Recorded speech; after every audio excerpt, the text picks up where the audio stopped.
Ambe face recording studio गया।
के टोली रहता वो कर संगतिया, तोरा छोड़ाई देता होली के आदतिया।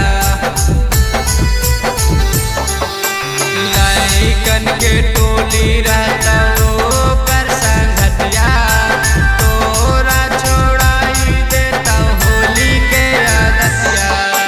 केतनो जे माना कर भी माना तब ना बतिया,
रिकॉर्डिंग स्टूडियो गया।